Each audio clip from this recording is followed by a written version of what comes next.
Hey guys, welcome back to my channel. If you're new around here, my name is Tori and I love creating videos about living a healthy and productive lifestyle. So today's video is going to be practical steps to pay off debt quickly. So just a little bit of background about me before I get started. My husband and I actually paid off $33,000 in student debt in under 2 years. I have another video that is more of the mindset and just encouragement to pay off debt quickly.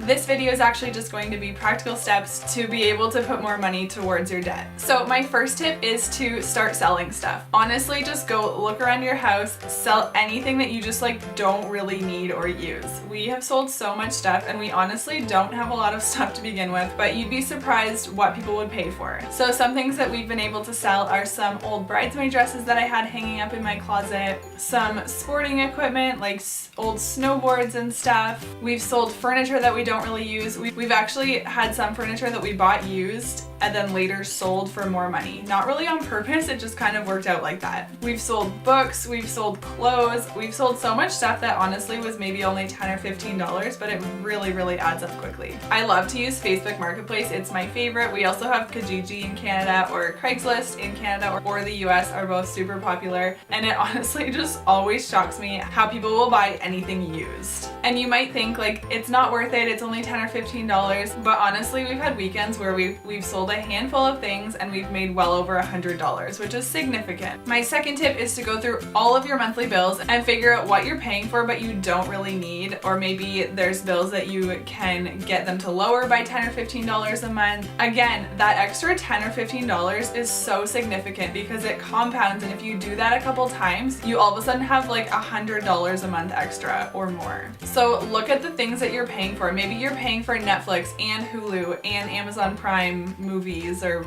I don't even know what anything's called, and you have cable, or maybe you only have one or two of those things. Honestly, just be so ruthless and decide what you really need and what you could live without. Okay, and then just be super conscious about not wasting food. There's nothing worse than paying money for food and then not eating it. I've heard that the average American wastes 40% of their groceries, which is just so sad, because think about all the money that we could be saving. So just really make sure that you're using the food you buy. Maybe you need to figure out a couple meals that you can make every week or so that just kind of use up all of the extra veggies and stuff you have in your fridge before they go bad. Another tip is to not upgrade everything when you think it needs to be upgraded. Honestly, my husband and I both have old cell phones. My husband's iPhone is a 4 or a 5, I don't know, it's really old. He's had it for 3 or 4 years and it honestly needs to be replaced, but it's just not something that we prioritize. And then when we do replace it, he's not going to go out and buy a new iPhone 10. We'll probably get a used iPhone 7 or 8 from somebody, because that's all we need. And then another tip is to get some sort of side hustle or figure out some way to make more money. There are seriously a million different ways that you could do this. You could get a job at Starbucks and work 2 or 3 nights a week. You could start babysitting on Friday nights. You could pet sit, or you could walk dogs during the day. You could mow lawns for people. You could shovel people's sidewalks. Some things that I've done is I've done some photo sessions for people. I've done some social media marketing for people.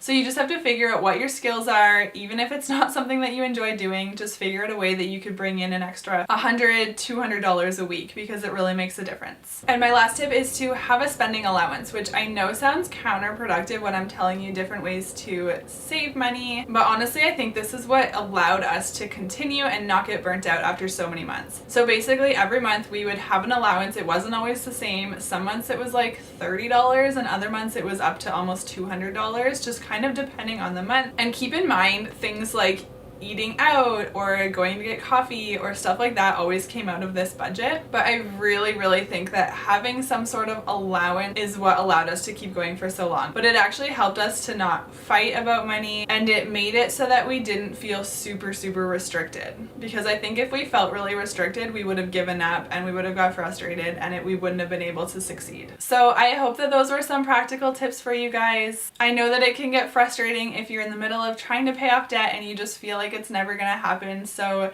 just be encouraged that it's totally possible and you absolutely can do it. So I hope you guys liked that video. If you'd like me to do more videos about money or budgeting, make sure to give this video a thumbs up and subscribe to my channel.